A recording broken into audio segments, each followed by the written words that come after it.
Selamat siang pemirsa, Ufatan Barwa kembali memenuhi aktivitas Anda selama 30 menit ke depan. Bersama saya Riko Rafat. Dan saya Andestika Ainu. Kami hadir untuk memberikan sejumlah berita aktual dan terpercaya yang telah kami upload untuk Anda. Berikut berita utama hari. Penutupan dilakukan di Jalan Kapten Haryadi guna memperbaiki gorong-gorong. Peringati Idul Adha, Presiden Joko Widodo memberikan sapi bernama Black Boss untuk warga Tepus. Kembaran Barang Kultur Festival kasih menebakkan balon udara di Wonosobo. Bagaimana sensasi melihatnya indahnya matahari terbit dari puncak Gunung Ireng?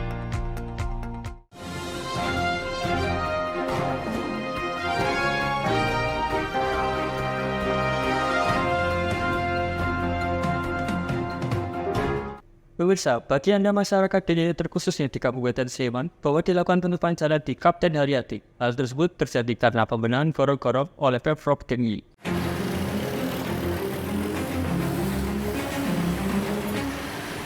Diinformasikan kepada masyarakat di wilayah Sleman bahwasanya mulai tanggal 5 Juni 2023 sampai dengan Oktober 2023 diberlakukan sistem satu arah di Jalan Kito Gati dan Jalan Kapten Haryadi. Hal tersebut dilakukan karena terjadi perbaikan jalan oleh pemerintah Provinsi DIY.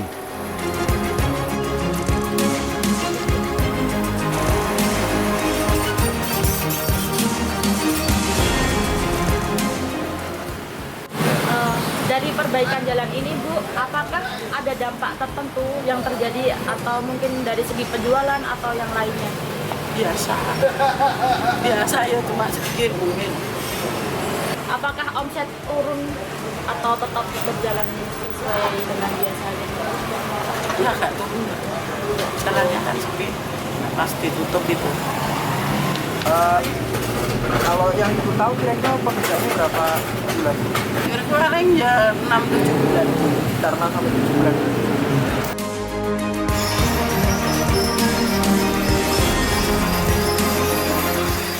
Pemberlakuan sistem satu arah ini dimulai sejak pukul 9 pagi hingga pukul 3 sore. Muhammad Tafrihan, Yogyakarta.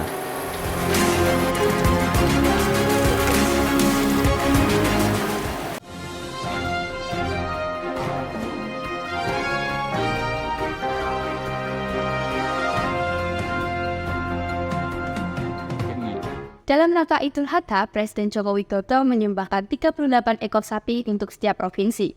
Di Provinsi DIY, sapi tersebut diberikan kepada warga Tepus, Kabupaten Gunung Kidul. Presiden Joko Widodo menyalurkan 38 sapi kurban ke setiap provinsi di Indonesia. Untuk daerah istimewa Yogyakarta, sapi diberikan kepada masyarakat Singgil, Kecamatan Tepus, Kabupaten Gunung Kidul. Sapi berwarna hitam ini diserah terimakan di kantor Gubernur Daerah Istimewa Yogyakarta yang kemudian diserahkan ke Masjid Al-Falak Singgil, Kecamatan Tepus. Takmir Masjid Al-Falak Setio Wibowo mengatakan jika sapi bantuan dari Presiden untuk kurban ini sangat bermanfaat bagi masyarakat. Ya, sebagian besar penduduknya adalah petani.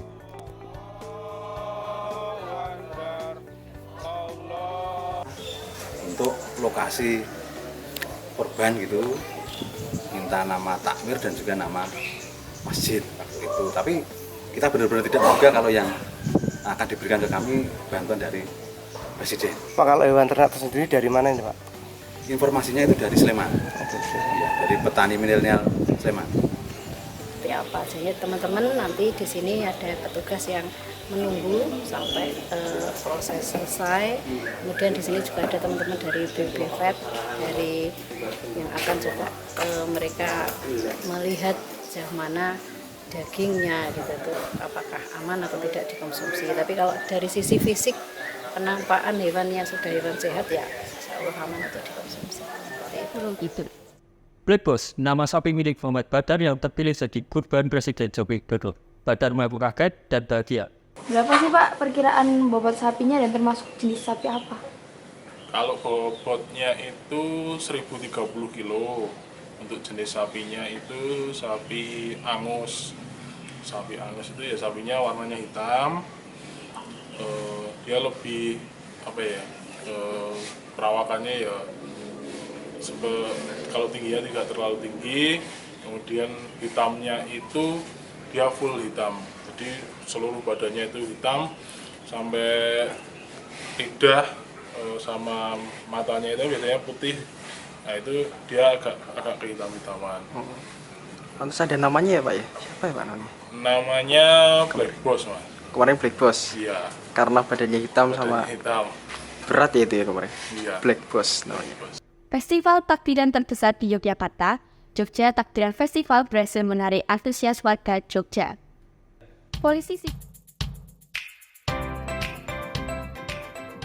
Pasca COVID-19, Kota Yogyakarta kembali menggelar Jogja Takbir Festival pada hari Jumat 30 Juni 2023. Acara ini berlangsung meriah dan mengundang banyak perhatian warga sekitar.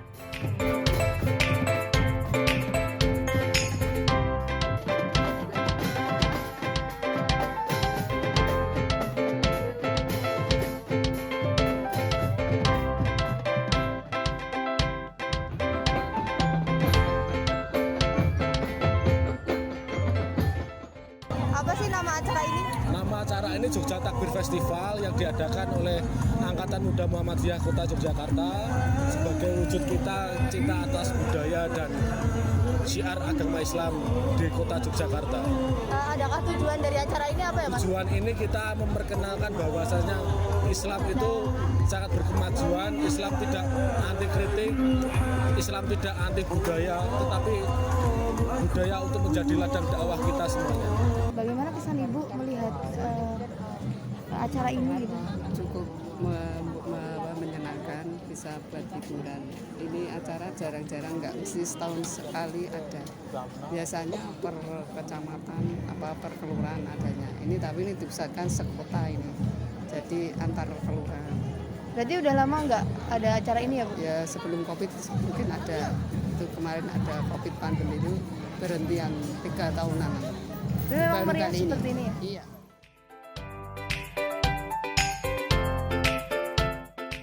Para peserta melakukan takbir keliling disertai pertunjukan seni dan maskot kreatif. Maulida Alfiandi, Yogyakarta.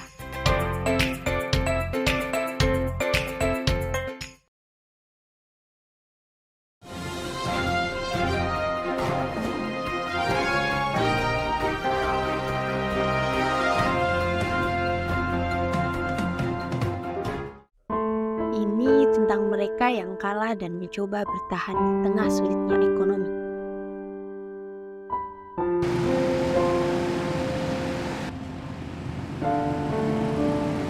Kalau saya milih ngajar di manusia silver itu cuma satu ininya, cari kerjaan di bangunan belum dapat, jadi saya ya minim daripada mencuri, mending minta seikhlasnya di lampu merah buat kehidupan.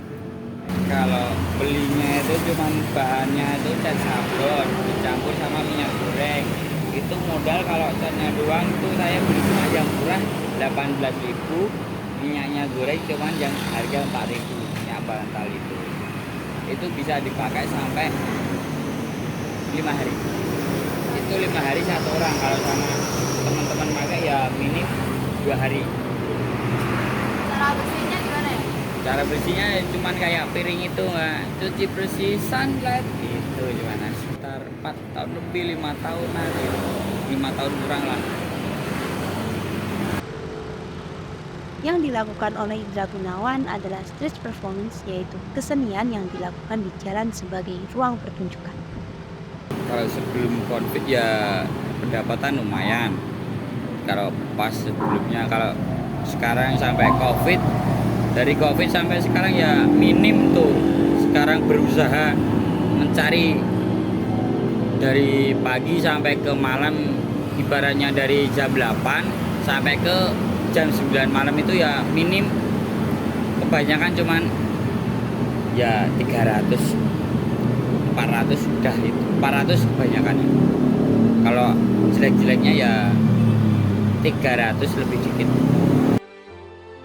Mengecat tubuh dengan warna silver kemudian dinamai manusia silver menjadi cara untuk bertahan hidup.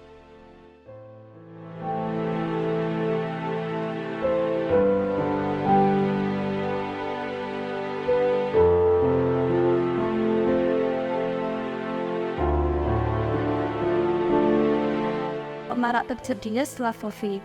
Kalau dulu sebelum COVID itu kan keberadaan manusia silver itu cenderung sebagai penghibur dan di jalan gitu, dan mereka tidak melakukan aktivitas meminta-minta, tapi lebih stay ke satu tempat. Terus mereka ada kotak itu orang yang lewat bisa mengisi untuk mengapresiasi. Tapi pasca adanya COVID itu malah mereka di jalan atraksi di jalan, kemudian meminta-minta kepada orang yang ada di jalan seperti kendaraan-kendaraan itu. Jadi itu yang buat mereka tidak berpilihan dari aktivitas semua misi. Nah, alasan mereka menjadi manusia silver, kalau ya informasi yang mereka terima alasannya itu ekonomi. Jadi memang dengan menjadi manusia silver mereka bisa memperoleh pemasukan. Salah satu kasus di tempat kami ada yang semula jualan cilok. Nah, jualan cilok di SMK, SMA gitu. Nah, karena COVID itu kan ributan. Jadi pas di ributan nggak ada murid, akhirnya nggak laku. Kan nggak bisa jualan dia. Nah, disawarin lah sama temennya untuk jadi manusia silver. Nah, ikut akhirnya itu jadi manusia silver. Kalau Oscar COVID itu masuk kan masalah ekonomis.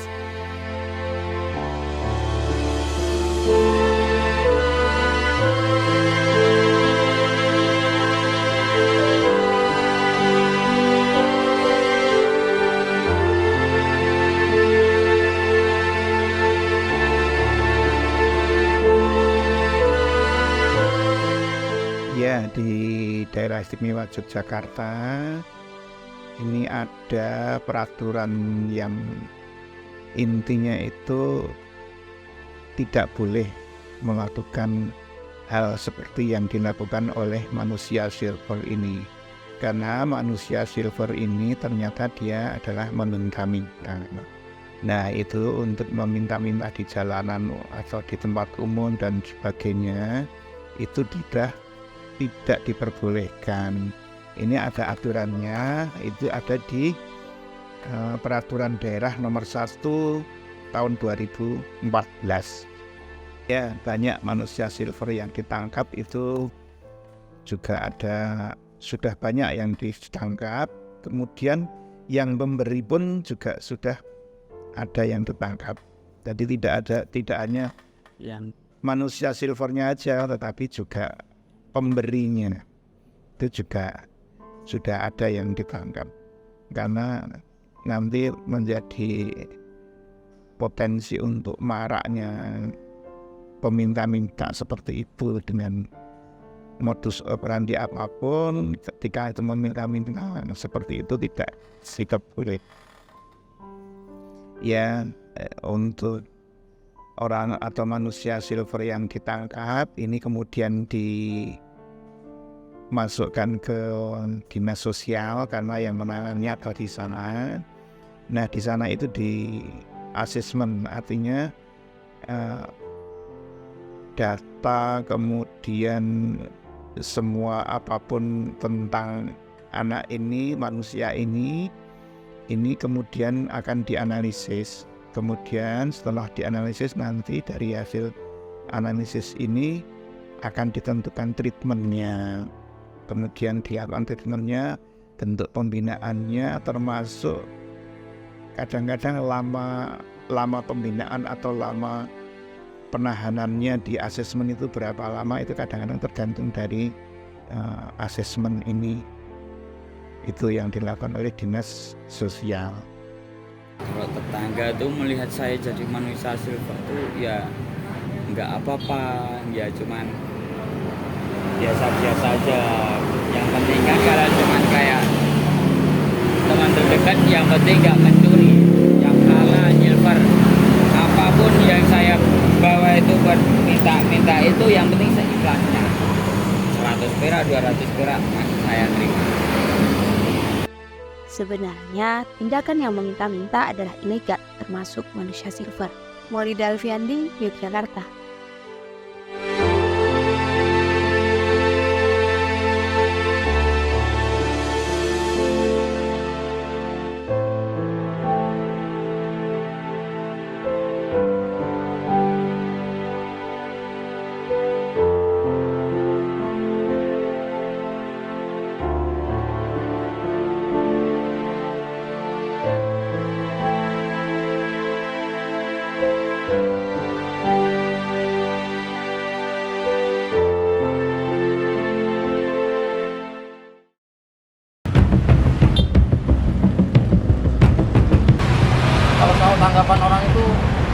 tergantung dari mereka juga sih Pak, ada yang positif, ada yang negatif, itu pasti. Polisi capek atau Pak Ogah merupakan sebutan bagi sang pengatur jalan di persimpangan.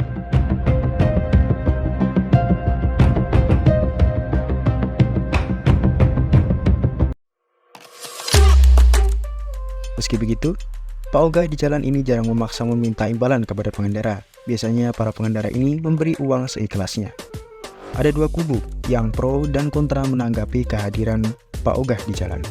Apakah keberadaan Pak Ogah di persimpangan jalan membantu atau malah merugikan? Saya di sini itu dulu dari 2017. Itu mulai pertama kali nongkrong di sini, ngatur di sini setelah pulang kerja itu 2017.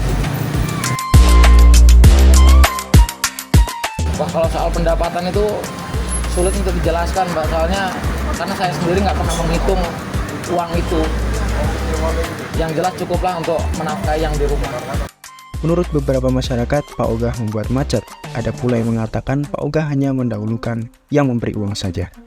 Kita itu mengatur orang banyak dan nggak semuanya itu nurut, gitu loh.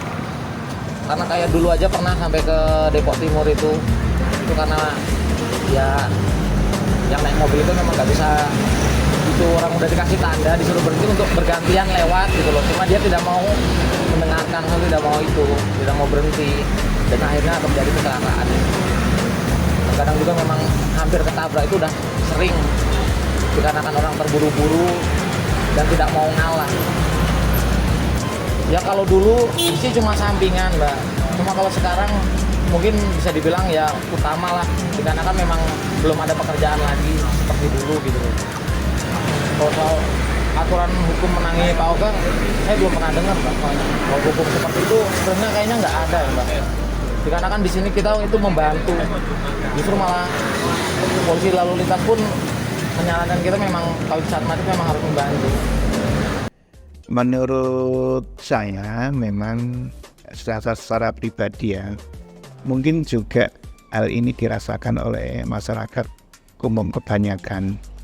Jadi memang pada titik-titik tertentu keberadaan Pak Ogah yang membantu mengatur lalu lintas di jalan itu, saya kira itu banyak membantu masyarakat.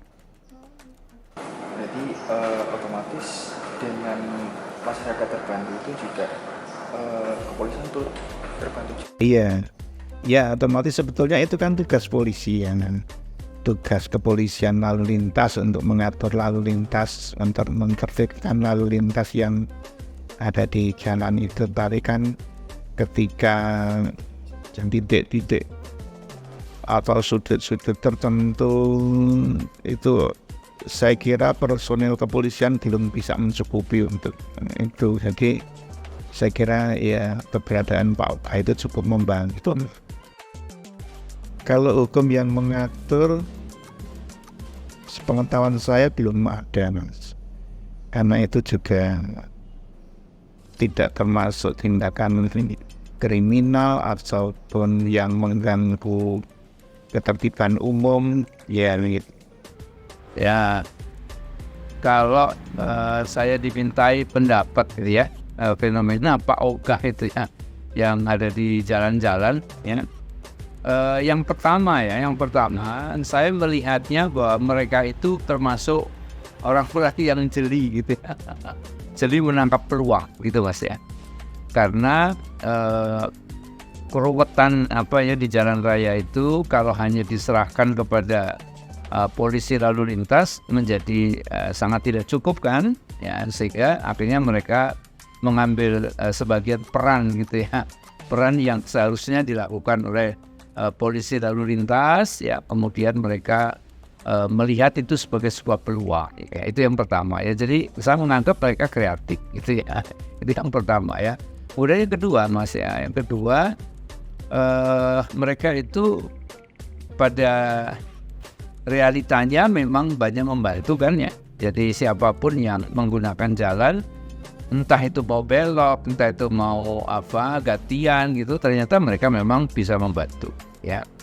Nah itu sisi positifnya gitu ya.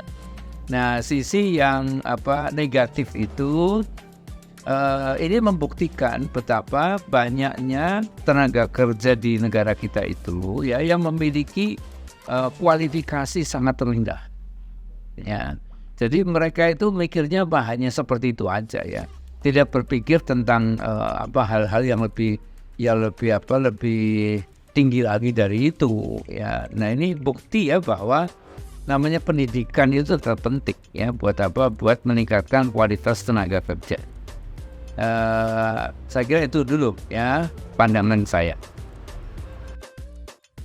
Apakah Pak OP itu bisa dibina sebagai pembantu polisi? Sangat mungkin ya, sangat mungkin. Mereka itu dibina, diberikan pelatihan ya, diberikan pembekalan yang cukup ya untuk bisa menjadi semacam asisten gitu ya, asisten polisi lalu lintas ya. Kenapa tidak?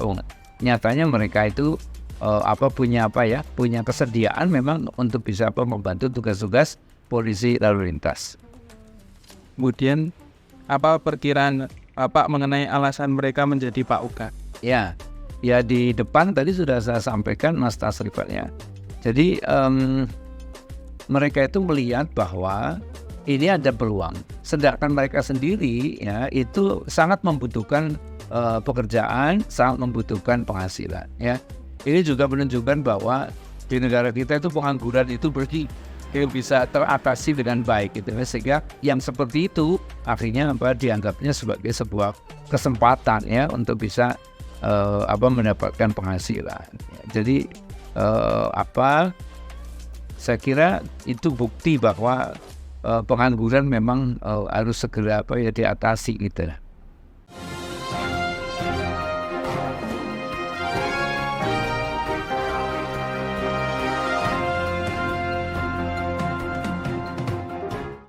Menyambut bulan Syawal, Keraton Yogyakarta melakukan tradisi numplak wajib. Tradisi ini merupakan penanda dimulainya rangkaian acara Grebek Syawal. Pasca wabah COVID-19, Keraton Yogyakarta kembali menggelar tradisi numplak wajib. Acara ini diselenggarakan di halaman Magangan Keraton Yogyakarta. Tradisi numplak wajib ini merupakan penanda dimulainya rangkaian acara Grebek Syawal. Prosesi numplak wajib diawali dengan doa yang dipimpin oleh abdi dalem Kanca Kaji. Setelah itu, sebakul besar wajib diletakkan di atas judang atau landasan kayu oleh abdi dalem Kanca Abang. Di atas wajib tersebut ditancapkan mustaka gunungan yang kemudian dililit kain dan dioles dengan lulur boreh yang diyakini dapat menolak bala. Ini merupakan rangka gunungan wadon, wujud representasi perempuan sebagai awal kehidupan. Nah, prosesnya nanti setelah ini numplak wajib, mulai hari ini atau mungkin nanti malam teman-teman dari pojok-pojok Klaten sudah mulai merangkai semua paraden sampai nanti hari Jumat. Muhammad Nurul Huda, Yogyakarta. Ribuan warga berebut gunungan Grebek Syawal di halaman Masjid Kauman. Mereka percaya dapat memperoleh keberkahan dari gunungan tersebut. Barisan pasukan bergada berjalan mengawal 5 buah gunungan dalam tradisi Grebek Syawal. Gunungan diarak dari keraton menuju Masjid Gede Kauman dengan iringan drum dan seruling. Sesampainya di halaman Masjid Kauman, gunungan langsung menjadi rebutan ribuan warga. Warga yang sudah menunggu sejak pagi hingga siang hari, rela berdesak-desakan untuk memperebutkan gunungan yang terbuat dari hasil bumi. Warga percaya, dengan berebut gunungan, mereka akan mendapatkan berkah, rezeki, dan keselamatan dari persembahan Raja Keraton Yogyakarta, Sri Sultan Hamengkubuwono ke-10. Lihat orang aja lu banyak kan gitu, jadi ikut-ikutan senang gitu. Katanya sih ada yang bilang katanya subur katanya. Saya dari Solo, Mas. Asik ya, Mas? Asik banget ternyata. Pesan saya ternyata Grebek Syawal yang ada di Jogja ini nggak kalah serunya yang ada di Solo. Seperti yang saya rasakan waktu di Solo itu gimana sih rasanya yang di Jogja, jadi saya tertarik sini. Muhammad Tafrihan, Yogyakarta. Setiap daerah memiliki cara masing-masing untuk merayakan Lebaran. Di Desa Seruni Boyolali, warga mengarak sapi miliknya. Tradisi ini dilakukan setiap hari ke-7 Lebaran. Tradisi arak-arakan sapi di Desa Seruni Boyolali dilaksanakan setiap tahun pada hari ke-7 bulan Syawal. Masyarakat meyakini, jika sapi diarak keluar dari rumah akan membawa kebebasan, dan sapi akan mendapat keberkahan dari Allah.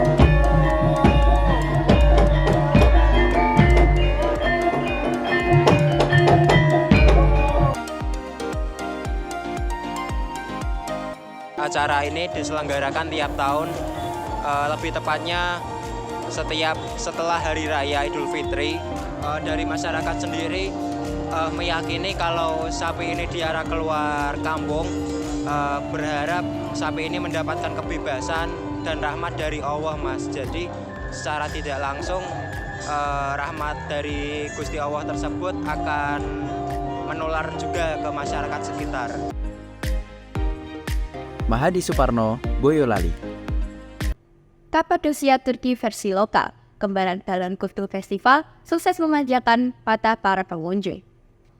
Nah,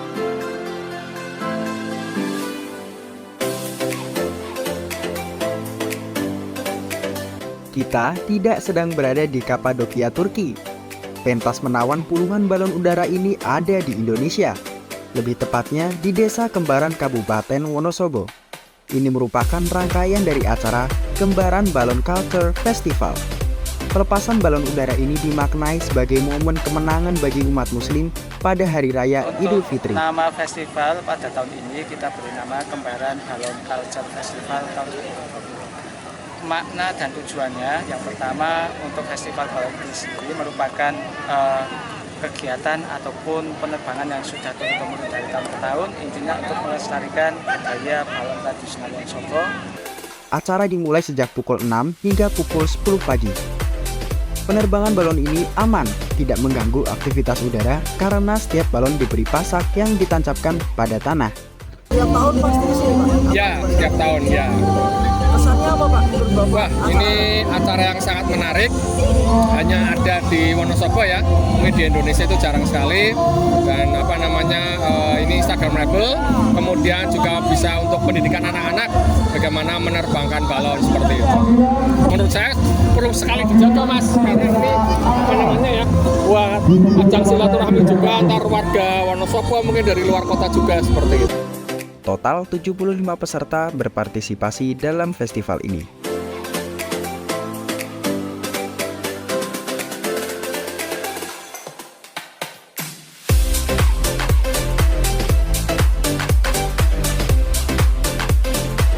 Untuk pengerjaannya, waktunya berapa hari?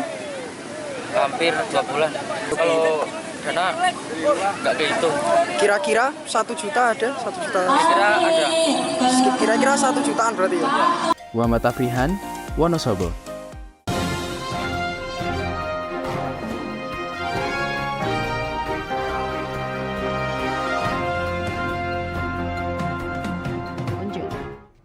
nah, masuk masa libur sekolah dan juga Idul Fitri banyak diisi dengan mengunjungi objek-objek wisata. Bagi yang ingin menyaksikan keindahan sunrise, Gunung Ireng dapat menjadi salah satu opsi pilihan Anda yang terletak di Kapanewon Patu Kabupaten Gunung Kidul. Dari puncak gunung yang tidak terlalu tinggi ini, suasana matahari terbit atau sunrise terlihat sangat cantik pemirsa. Seperti apa ya kira-kira? Berikut liputan.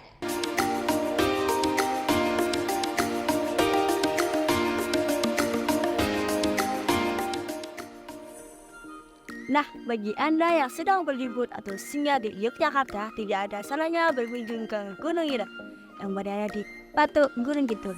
Di atas gunung ini Anda dapat menyaksikan indahnya samudera terbit.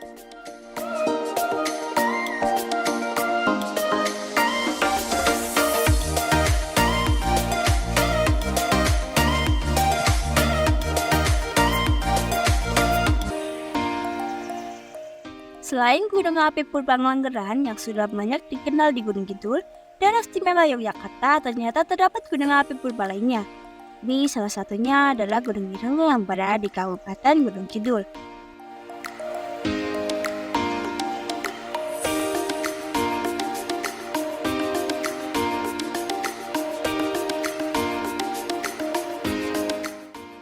Kesannya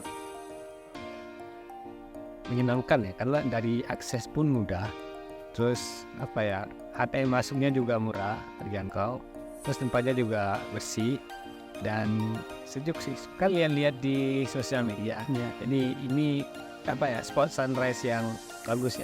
Nah, ini sengaja pergi cepat dari Jogja biar dapat sunrise. Dan kebetulan sunrise pagi ini tuh cukup bagus ya, karena memang matahari itu full bulat gitu, dan cuaca juga cerah, kabutnya juga dapat.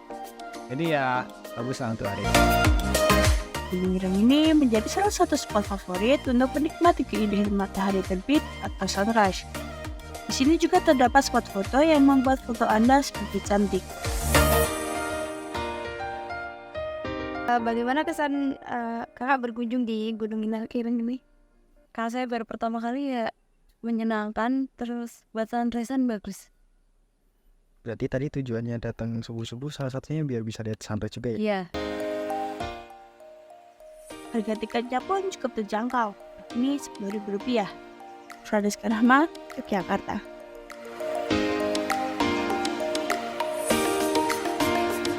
Kota Yogyakarta dikenal sebagai surganya kuliner. Tak hanya makanan atau wisata, tetapi juga minuman. Salah satunya adalah kopi jos. Kopi jos diolah dengan mencampurkan bara arang menyala dalam kopi. Seperti apa rasanya? Berikut liputan.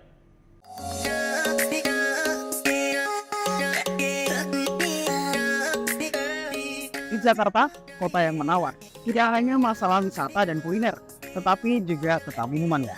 Kali ini saya akan mengajak Anda menikmati salah satu minuman yang khas asli Yogyakarta, yaitu kopi jos. Anda penasaran apa itu kopi jos? Ikuti tur saya.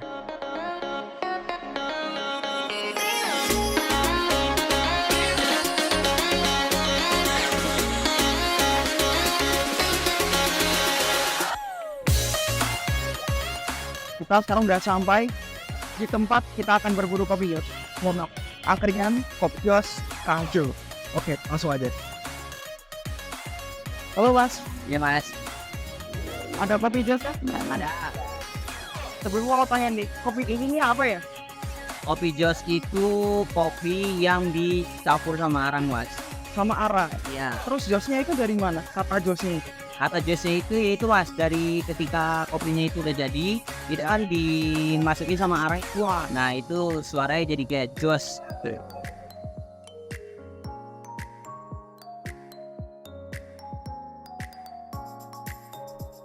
Dah, langsung aja daripada kita penasaran. Pesan satu Mas, kopi jos. Oke, siap Mas. Selain kopi jos sebagai menu andalannya, di sini juga ada aneka ragam sate-satean. Bikin ngiler nggak tuh? Anda juga bisa request satenya ini untuk dipanggang, biar makin lezat. Wah. Nah, makan udah siap. Dan ini yang kita tunggu-tunggu, kopi jos. Ini sengaja udah saya dinginkan karena kita gak mungkin minum ketika arangnya masih membara, karena itu akan membuat bibir kita melepuh. Ya, kita misalkan dulu ya dari kopi ya, biar nggak mengganggu minum ya.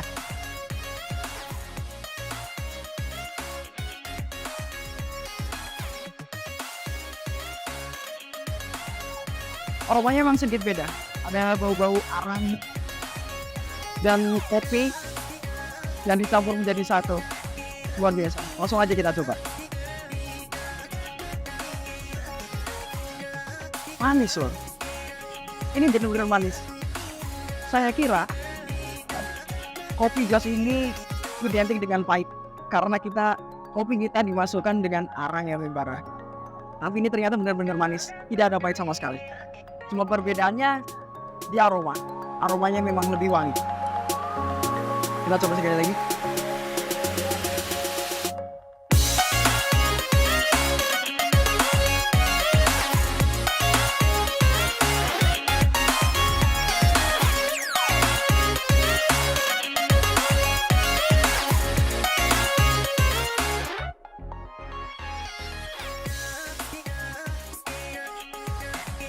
Aneka sate ala angkringan, kopi jos, dan satu lagi yang bikin unik.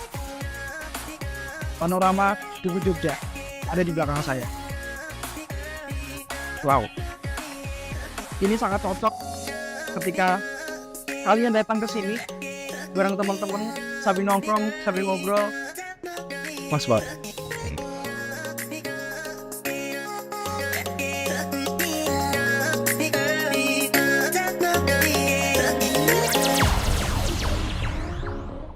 Nah, bagaimana? Anda tertarik untuk menikmati keunikan rasa dari Kopi Jos di sini? Silahkan datang langsung di antrian Kopi Jos Kangjo, lebih tepatnya ada di sebelah utara Tugu Jogja. Sekian dari saya, Muhammad Anferi Lazmi, Yogyakarta, melaporkan. Berita tadi sekaligus menutup acara Buletin Siang hari. Ikuti terus berita-berita hangat selanjutnya hanya di Pulkasan Pariwara. Saya Anjir Tika. Saya Riko Rahmat, pamit undur diri. Selamat siang dan sampai jumpa.